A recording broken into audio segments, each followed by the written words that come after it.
Julle sal onthou, ons is besig met 'n preekreeks van Johan wil graag hê ons moet deur die hele Bybel en ons het begin by Johannes en ek het die voorreg vandag om aan te gaan in Johannes 4. So laasweek ons gaan 'n baie snaaks ding, maar laasweek was Jesus in Samaria. So julle sal sien op die kaart, so julle sal sien daar in Sigar, nie Sigar nie. Ek het 'n R vergeet en ook nie kan nie, dan kan na wees. Maar in elk geval, so julle sal sien, Jesus het van Sigar beweeg en ons beweeg nou saam met Jesus uit Samaria uit en ons is nou in Kana in Galilea. So ek wil vra dat as jy jou Bybel het, maak so lank oop, Johannes 4 vers 43 en ons gaan dit lees tot vers 54.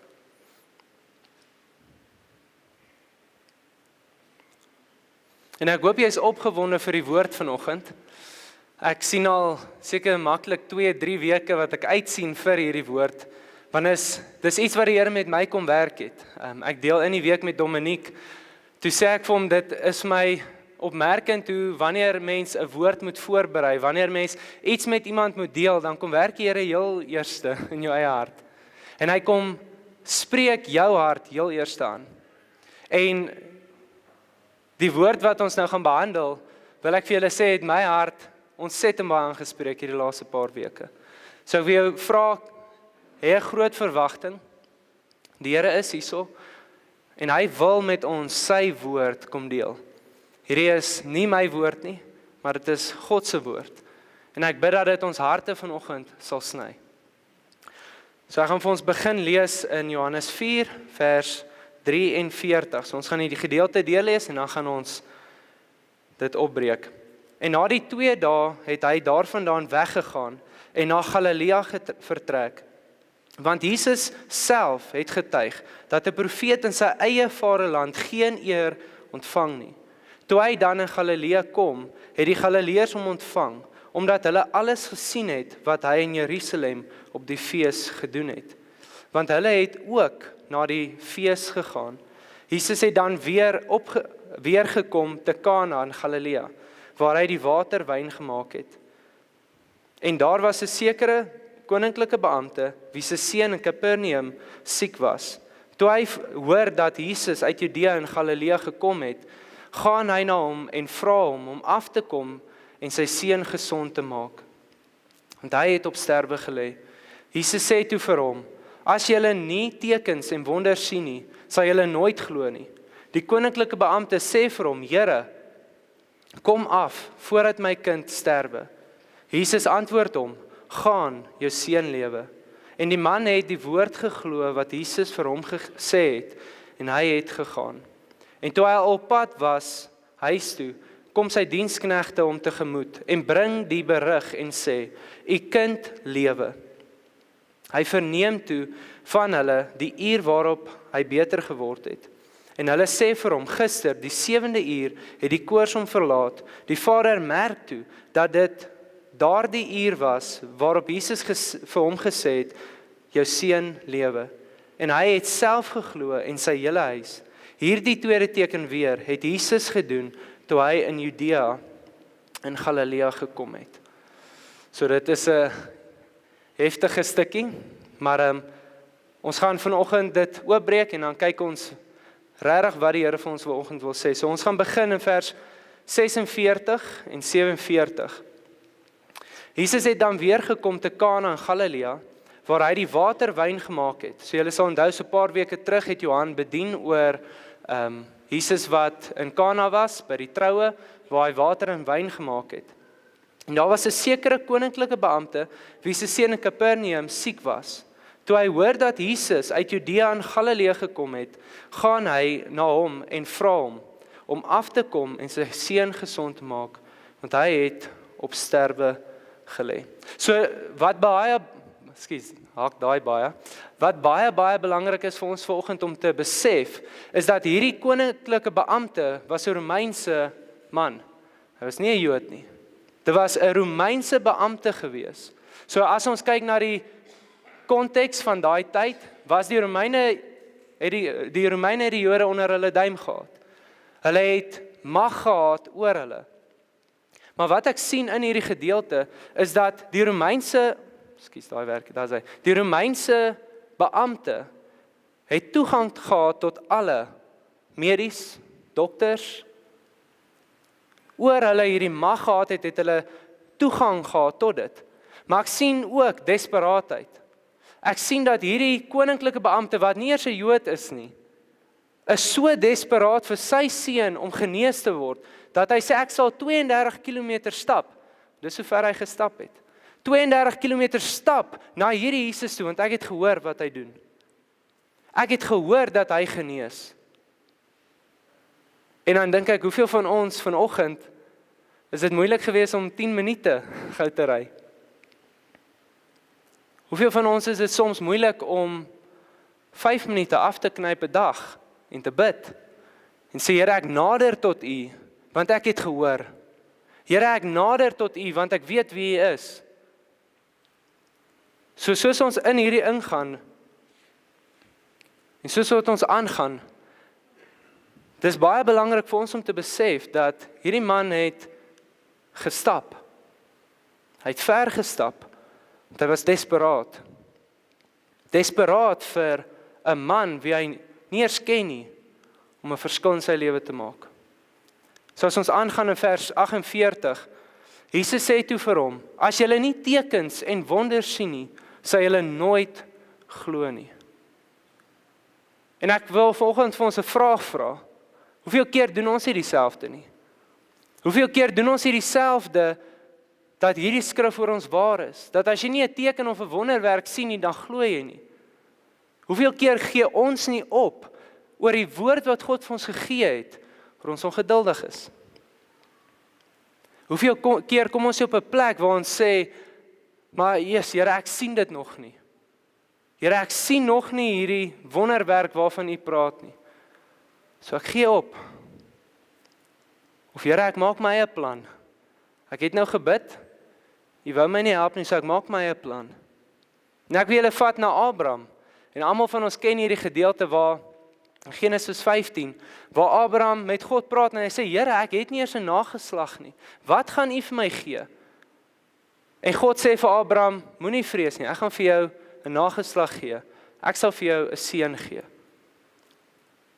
En weet julle wat vir my so mooi as ons in Jakobus 2 vers 23 lees, dan sê dit dat Abraham believed God. Abraham het God geglo. God het hom woord gegee, hy het God geglo. 25 jaar later, toe sien Abraham eers die vervulling van die belofte. 25 jaar later. Sien, Abraham het nie net in God geglo nie. Hy het nie net gesê, Here, ek glo in U nie. Hy het gesê, Here, ek glo U. Abraham believed God. Nou ek wil 'n challenge vanoggend met dit. Daai sinne klink so naby aan dieselfde. Abraham het in God geglo. Hendrik het in God geglo. Teenoor Hendrik glo God. Wie ook al jy is, vul jou naam in en sê ek glo God. Want sien, dis baie maklik vir ons om net op 'n plek te kom om te sê, Here, maar wanneer nou? Ons raak ongeduldig. Ons as mens, ek het nou 'n 5 weke oue baba en as hy honger is, dan was hy gister al honger. Hy raak ongeduldig. Nou, ons is geseënd met regtig 'n soet baba. Hy skree nie, maar hy begin so bewegings maak. Lyk of hy begin dans. Dit sê wat hy beweeg. En hy raak ongeduldig. En dan is ons daar. Ons is besig. Ons is so naby om vir hom sy kos te gee, maar hy raak ongeduldig. Nou, hy het nie die voorreg om net op te gee nie, want ons voer hom. Hy moet vir ons wag. Maar is dit nie baie keer dieselfde vir ons nie? Dan kom ons op 'n plek waar God vir ons 'n woord gee. Hy sê dalk oor jou lewe dat jy sal sukses behaal. Hy sê dalk oor jou huwelik, dit sal werk. Hy sê dalk, dit wat ek bygevoeg het, geen mens sal dit skei nie. Dalk sê hy oor jou gesondheid, dat ek is jou geneesheer. Hy sê dalk vir jou, jy sal genesing ontvang. En dan na 'n dag of 2, dalk na 5 jaar, na 10 jaar, dan sê ons, nee, Jesus Here, ek raak nou moeg vir hierdie gewaggery. En ons begin daai bewegings maak. En ons sê, nee Here, ek wil nie meer nie. Ek wil nie meer wag nie. So ons lees in vers 50, dan sien ons, Jesus antwoord hom, gaan, jou seun lewe. Die man het die woord geglo, wat Jesus vir hom gesê het. En hy het gegaan. Dit is belangrik om te hoor, die man het die woord geglo, wat Jesus vir hom gesê het, en hy het gegaan. En iets wat vir my net opvallig was, is die man stap 32 kilometer, stap hy, vir, kom ons gee dit 5 minute se gesprek, waar Jesus hom eers teregwys en sê, maar as jy nie wonderwerke en tekens sien, dan glo julle nie. En dan sê hy, maar Here, ek gaan glo. Maar dan kom hy op 'n plek waar Jesus dan net vir hom sê, gaan, jou seun lewe. En ek wonder as Jesus dit vir my en vir jou vandag sê, oor daai situasie waarin jy sit, of ons dan sê, wag, ek verstaan nie, is dit al? Jesus, gaan jy nie saam met my kom nie? My kind lê op sterwe, verstaan u nie? Ek het nie geld in die bank nie, Here, verstaan u nie? Wat ook al die situasie mag wees. Maar sien, hierdie man stap 32 kilometer vir 'n paar minute se gesprek, vir Jesus om vir hom te sê, gaan, jou seun lewe. En hy gee vir hom 'n belofte. En wat vir my so mooi is daai man glo die woorde van Jesus en hy gaan. En dit bring my by 'n vraag vanoggend, hoe lyk geloof uit hierdie gedeelte? So ek weet ons almal kan iets bydra tot hoe geloof lyk, maar uit hierdie gedeelte, hoe lyk geloof? Sien, geloof vanoggend lyk as volg, Hebreërs 11 vers 1. En ons almal ken hierdie vers baie goed. Dit sê, die geloof dan is 'n vaste vertroue op die dinge wat ons hoop, 'n bewys van die dinge wat ons nie sien nie. So as ek julle terugvat na Abraham en hierdie beampte, en ons kyk hoe lyk geloof hierso, dan sien ek oorgawe. Ek sien oorgawe aan God se wil en God se tyd.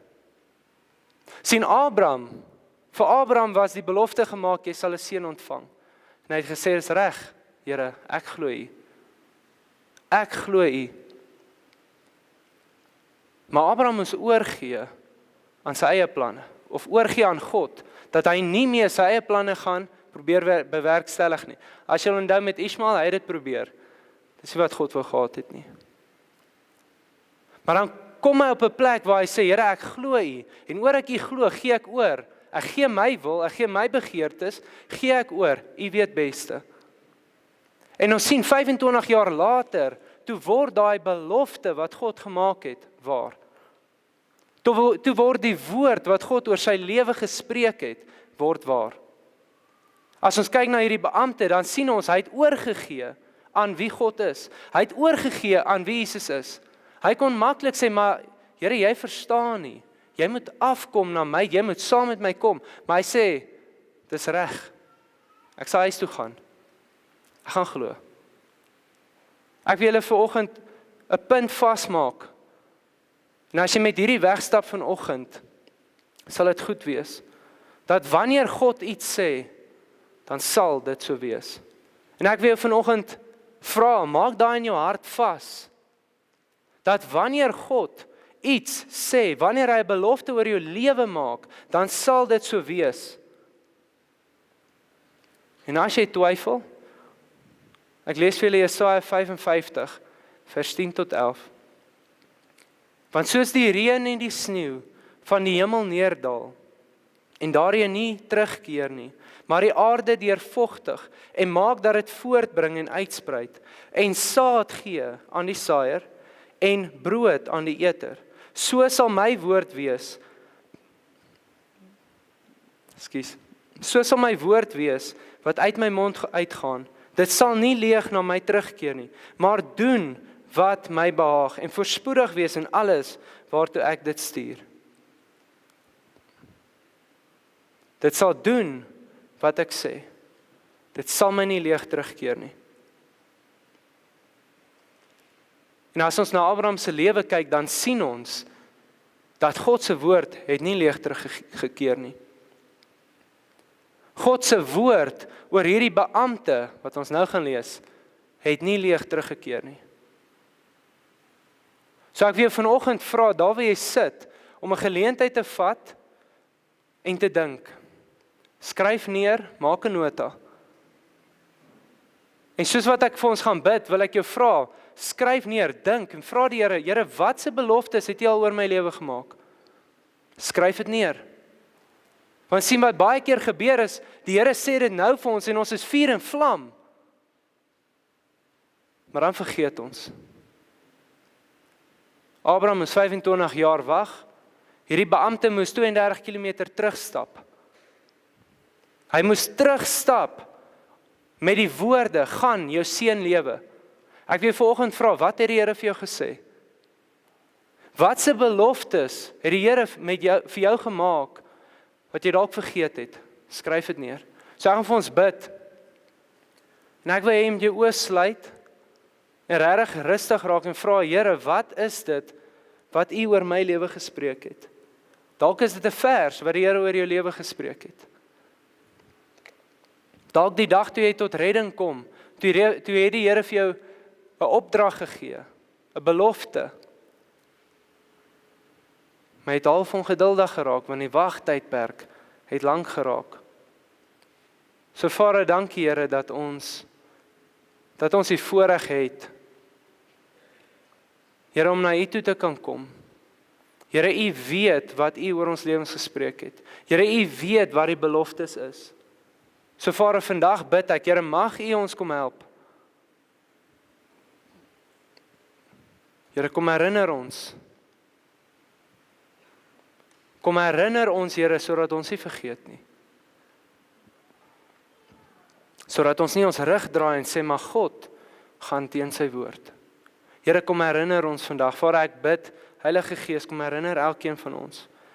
Here, help ons om daai beloftes neer te skryf en na U toe te kom met dit. In Jesus naam. Amen. Vat julle na Efesiërs 4. En wanneer ons Efesiërs 4 lees, dis so 'n mooi gedeelte, vers 13 en 14, jy kan dit self ook gaan lees. Maar dan sê dit dat ons moet geloof hê in wie Jesus is, dat ons nie rondgegooi word deur golwe nie. Nou ek wil vanoggend vra, laat dit jou nie dink aan toe Jesus sê dat 'n wyse man bou sy huis op die rots. Dat wanneer daai storms kom, dan kan ons sê, maar ek is vas gerots. My geloof is vas in wie Jesus is en ek sal nie rondgegooi word nie. Sien, hierdie beampte moes terugstap en hy moes geloof gehad het. Hy moes sê, maar ek glo U. En ek wonder wat sy gedagtes het opgekom. Waar die vyand wou kom en sê, nee, ek dink nie hy gaan dit doen nie. Ek dink nie jou seun gaan lewe nie. En die golwe het gekom. Nou ek weet nie van julle nie, maar ek het die voorreg gehad om 'n paar keer al by die see te wees en deur die see gepanelbeat te word, soos ons sê. En dis so lekker dat jy hardloop altyd vinnig in daai water en as jy inkom en jy staan op, dan is daar 'n golf wat jou slaan. En dan dink jy, jy's sommer omgekap, maar jy dink, okay, dis net die eerste een. Dan staan jy op en jy sê, okay, nee, nou is ek reg vir die volgende een. Dan vat hy jou weer en hy gooi jou onder sy bo. En dis net chaos. En dis baie keer wat gebeur met my en jou. Dat die Here gee vir ons 'n woord om ons bly staande te hou. Maar ons hardloop in sonder daai fondasie en ons sê, dis okay, ek het hierdie. Ek maak 'n plan en dan word ons omgegooi. Dan kom die golwe van die wêreld. Dan kom die sorges van die wêreld, dan kom die seer, dan gebeur lewe en ons word omgegooi.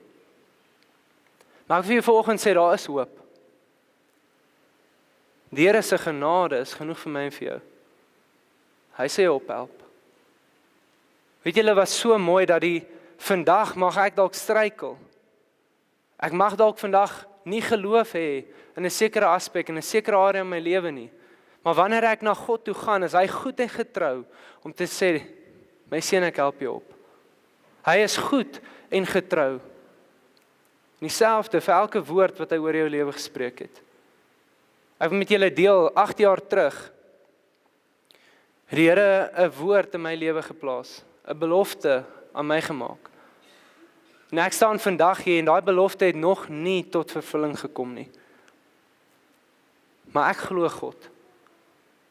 Ek glo in God, maar ek glo God, dat dit wat hy sê, dit sal hy doen.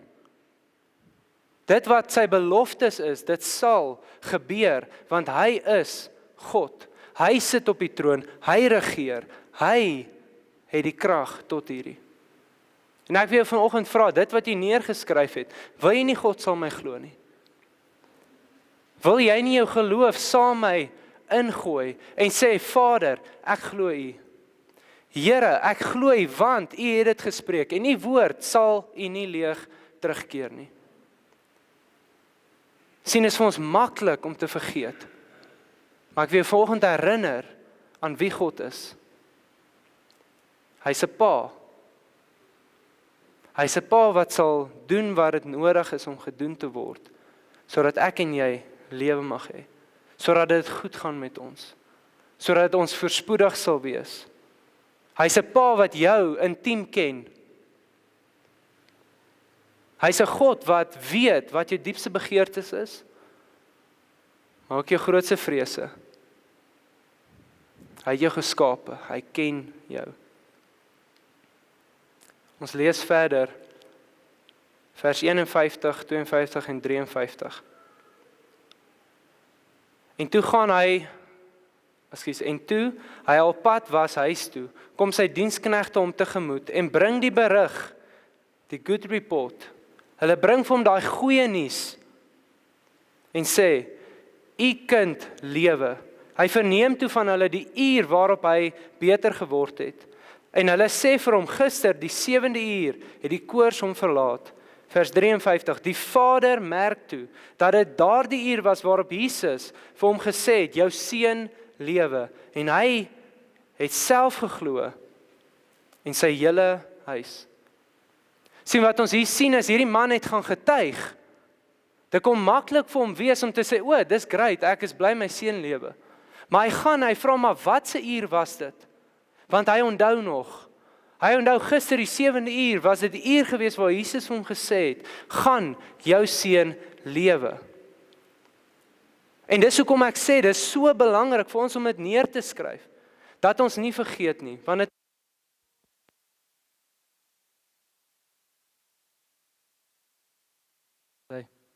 dankie. Ek dink niemand sy battery is pap. En dit is vir ons so maklik om te vergeet. Maar hierdie man het gesê, maar sê vir my wanneer het dit gebeur? Sê vir my wanneer het my kind beter geword? En hulle sê gister die 7de uur. En hy sê, maar dit is dieselfde uur wat Jesus gesê het, jou seun lewe. Sien, en ons sien hier dat hy getuig. As jy kan onthou van laasweek, toe het Johan bedien oor die Samaritaanse vrou, wat by die put was. En Jesus kom by haar en hy vra vir die lewende water en julle onthou nog die gedeelte. En sy los alles. Sy los haar pot. Sy los alles wat in haar lewe aangaan, wat vir haar belangrik is. Sy hardloop na hierdie stad toe. En sy sê, ek wil julle vertel van 'n man wat my hele lewe vir my uiteengesit het. Wat my ken. En sy sê, is dit nie die Christus nie? Is dit nie die een, die Messias, die koning van hierdie wêreld, die redder van ons nie? En weet julle wat so mooi, dan sê dit dat die mense sê vir die vrou, ons glo as gevolg van jou getuienis. En as ons verder lees, dan sê die mense van die stad vir Jesus, maar wil jy nie net 2 dae saam met ons bly nie? En Jesus bly saam hulle 2 dae en hy deel met hulle wie hy is. En die mooi deel is, hulle sê toe, vrou, nou glo ons, nie meer gebaseer op jou getuienis nie, ons het self gehoor. Ons sien daar was 'n persoonlike ontmoeting met hierdie Jesus, met hierdie Christus, die een, die verlosser, die saligmaker. Ons sien dat daar was 'n ontmoeting gewees, 'n persoonlike ontmoeting, en die wêreld, die mense het verander. Hulle lewens het verander as gevolg daarvan dat hulle self gehoor het. Maar weet julle wat vir my so mooi is, ons moet getuig. Ons is nou gechallenged om geloof te hê, om sê dis reg, Here, en ek gaan nie glo. Maar wanneer dit gebeur, hoeveel van ons bly stil en vergeet, maar dit is wat God gesê het. So die Here roep ons dan om te getuig van die wonderwerk wat hy gedoen het, van die belofte wat hy tot vervulling gebring het. 'n Paar weke terug by die jeug, en julle wat hier voor sit sal onthou, toe speel ons telefoontjie. So die doel van die game, of van die speletjie, is om iemand begin met 'n sin, en julle almal ken dit, en dan hoor mens wat uitkom. En die eerste sin wat ek sê is die silly hoender eet pink gras, en daar kom iets uit van varke en van wolwe, en ek kan nie onthou wat als nie, dit is chaos gewees. En wat ek toe besef uit daai eenvoudige speletjie uit is, wat die wêreld gaan hoor, en wat die wêreld gaan glo van Jesus, gaan afhang van wat ons met hulle deel. Dat wat die wêreld hoor van Jesus, gaan afhang van dit wat ek en jy vir hom sê. Daai beampte kon maklik sê, ek is so dankbaar, my seun lewe. Maar dan sou daai beampte, sy hele huis, so hoe dit gewerk het, dis nie net sy gesin nie, maar dit is sy diensknegte, almal wat deel is van hom. Daai hele huis kom tot bekering. Daai hele huis glo. As gevolg van daai man, wat gesê het, maar hierdie Jesus, dis wat hy gesê het, wat getuig het van wie hy is. En soos wat ons afsluit vanoggend, wil ek daai punt by jou vasmaak. Dat wat die wêreld gaan glo, wie Jesus is, gaan afhang van wat ek en jy met hulle deel. Sien wat die laaste persoon geglo het, wat ek die sin mee begin het by die jeugaand, is gebaseer op wat die vorige persoon met hulle gedeel het. So ek wil jou vanoggend vra dat, wanneer die Here 'n belofte aan jou maak, en wanneer dit tot vervulling kom, wil jy nie getuig nie. Wil jy nie sê, maar Here, U het deurgekom. So ek deel met julle 'n paar jaar terug, 2016, ek was nog op hoërskool gewees, so ja, ek is jonk, maar 2016 toe begin ek ligte hartaanvalle kry. En ek was op 'n plek gewees waar ek nie God geken het nie. Ek het geweet van wie Jesus is. Ek het gehoor van hierdie man. Ek het gehoor van hierdie geneesheer, maar ek het hom nie geken nie. En so het maande verbygegaan, wat in en uit die hospitaal uit is. My ma is hier, sy onthou dit. In en uit die hospitaal. Ligte hartaanval na die volgende.